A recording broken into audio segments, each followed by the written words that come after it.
Yep, Real Madrid 3 at Brest 0 as Alex Kirkland joins us. There was some jeopardy, wasn't there, early on in this competition about whether Real Madrid would actually advance. But again, we've seen them. After that debacle in Saudi Arabia, that loss against Barcelona, they've kind of swept it aside, and now they're putting together a nice run. Yeah, there was no drama tonight, Dan, in terms of the game from Real Madrid, the performance, the result. It was a little bit tighter than the 3-0 scoreline suggests, I think, but they always look like winning this game. The drama really came after the final whistle, when we looked at the potential opponents for the playoffs and realised it might be Manchester City again. And that's what everyone's talking about now, because, of course, Madrid played City in the Champions League last season, the year before that, the year before that.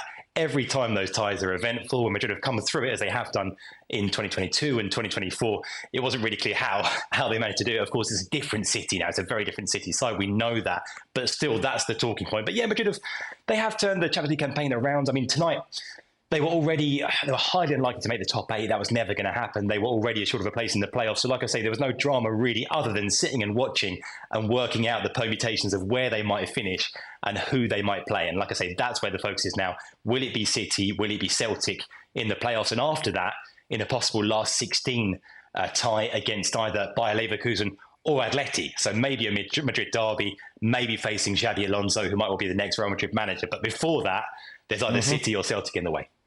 Carlo Ancelotti grumpy afterwards, Alex.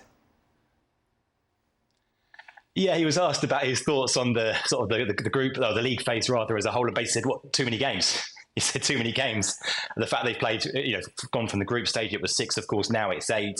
He's been against that from the start, and he was very clear about that. And again, asked about the prospect of facing City, he says quite bluntly, "I thought, we don't like playing City," which is fair enough, I guess. He said, "Look, if we have to play them, we will." But it's over familiarity. Like I say, really, they play them every single year. There's not really any excitement about playing City. It's kind of here we go again because they've done it so many times. The only, like I said, the plus this time for Madrid, I guess, is that City are in very different form than they have been in previous years. Yeah, exactly. They're rubbish now. It's perfect. Rodrigo, Ali. Yeah, so Rodrigo, whenever there is discussion about, okay, we need to give this team balance. We need to give this team structure. Who are we going to sacrifice? Well, we're not going to sacrifice Kylian Mbappe. We're not going to sacrifice Vini, so it must be Rodrigo. And then Rodrigo continues to score goals. And so how do you sacrifice Rodrigo? You don't.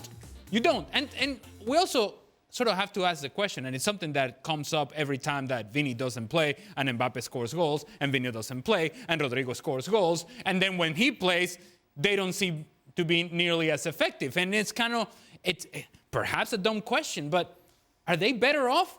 Oh. Are they better off?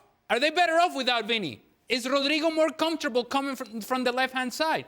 And the obvious answer to that is yes. But regardless, if we just focus on Rodrigo, you cannot deny that he has an impact on this team. And that particularly in Champions League, he seems to have a lot of an impact for this team.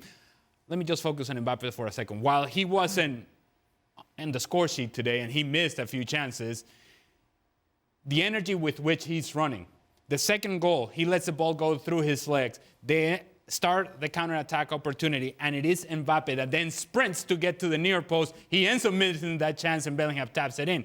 But I like the attitude with which he's playing. Rodrigo benefits from that. Bellingham benefits from that. And apparently, whenever Vini comes back on the field, he may benefit from that as well. See, here's the problem. We've all been in the game long enough that we can sit here and talk about how Rodrigo does this and Rodrigo does that. But when it comes down to picking a team and they're all available, there's only one guy who's going to be sat next to Ancelotti, and it's Rodrigo. That's just the way it is. The worst thing that he could have heard was Ancelotti probably correctly saying, in the bigger games, I'm going to have to sacrifice one of the front guys for an extra midfielder. To him, he's sitting thinking, I thought we were going to be a front three. Yeah. It was going to work. I'm going to be the guy missing out again. But, think about it. There's been so many big moments. And talk about Man City. Wasn't it him that came on in that game at the Bernabeu when they were out and changed it? Absolutely. He's completely... I can't remember if he scored both or whatever he had, but he came on and made such an impact. But unfortunately for him, he knows if somebody's getting sacrificed, It's none of the other two. And that's another reason why he's sat next to Ancelotti, because he's a good sub. We mentioned they'll be awaiting Brest, Monaco, Benfica or PSG in the next round. For Atalanta, of course, you take a look who they may be facing, and it's either Club Brugge or Sporting. For more, let's welcome back Alex Kirkland. Alex, is this a big deal? What did we learn from today? The result doesn't matter, because whether they finished first or second in the table made no difference really for Barca. They're already in an exceptional position based on what they've done already in the league phase. You mentioned the potential opponents there in the last 16. That's a favourable tie. I mean, PSG are the strongest team there, but they have been far from perfect in the Champions League this season anyway. I mean, Barcelona have been really good. I mean, if you look at the team strengths and weaknesses, I think their strength is in attack with the number of goals that they're scoring, the players they've got there, Rafinha, Lamine Yamal, and maybe the weakness is at the back. There are big question marks about the goalkeeper. I mean, Szczesny made one very good save tonight, but has looked really quite shaky since he came in, and Flick clearly doesn't trust Iñaki Peña either. So I think the weaknesses for Barca are at the back and the strength is going forward. But overall, no, they've had a really good campaign. I think Flick was saying after this game, you know, at the start of the season, no one, even he, would have expected them to finish, you know, in the top two. And even he said, yeah, I'm optimistic. I wasn't expecting that. So I think their league phase has been excellent. Is that not bonkers? Yeah, that's exactly the point I was going to make. Why go so strong? Yeah. With all these games that are happening at the moment, we know the frailties of this Barcelona side, Pedri and Gabi, etc., coming back from big injuries this season, yet everyone's playing in this game. You want to protect Lamine Yamal, you want to protect Rafinha, two of the most informed players. You mentioned the guys that have been injured. Araujo's come back. Maybe he needs some more game time. Maybe he needs an hour or whatever. That's fine. But we continually hear managers, Ancelotti, too many games. I'm sure Hansi Flick will say the same thing. And a game, Alex said, the result did not matter, made not a jot of a difference. That's crazy to me that you don't send out something that Liverpool did. Yes. In Holland, look at the Liverpool team and just started laughing and went, right, he's just gone, right. Give everybody a rest and play some sort of fringe players with one or two. I don't understand that decision. Has that point been raised in Spain, Alex? Yeah, I think the only explanation I can think of, and some people have suggested, is look, they've had this really bad run of form. They're starting to come back from that. And does Flick feel like, look, we need to keep this momentum going. We're starting to build again, and he wouldn't want to rest a lot of players, play a weakened team, get beaten, lose, and like I say, whatever momentum they've started to pick up again would be gone again. That's the only explanation I can think of, because otherwise, as you say, there's no reason to pick such a strong team. Stevie, you're shaking your head. Well, I understand if you want to keep the run going, right? But you don't have... Why are you playing Yamal? It wasn't that long ago he was complaining about how do we look after him? How do we not give him games? And then he didn't play him. We gave him a rest and they lost. Is he listening to the noise outside? I mean, Lewandowski, why are you playing Lewandowski? What age is Lewandowski? He doesn't need to be playing in this game either.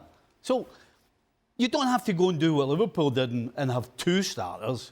But for goodness sake, you got to give at least half of them a break. I mean, it makes no sense. Was it a Lamal or Yamal? Yamal. Right, okay, just check. I've dropped his first. You're not keeping a run going anyway. Who did they play before Valencia? Getafe. They dropped points. Yep. They won in the Super, whatever it is in Saudi Arabia. Yep. I couldn't give a stuff. It's nothing to do with La Liga. Yep. They come back. They're Leganés, they lose. They're pretty poor against. Was it? Leganés, they I lost. thought that was Atleti. It was that, yeah, sorry. They come back. They play Getafe. Very physical. They don't play particularly well. They beat Valencia by 7. They're second bottom in the league. Yep. So they're not really on there's nothing really to keep going. The only downside there's no upside from this game, even if they beat Atalanta 4 or 5-0. Really, what you're worried about more is protecting your players. It's just a strange decision for me.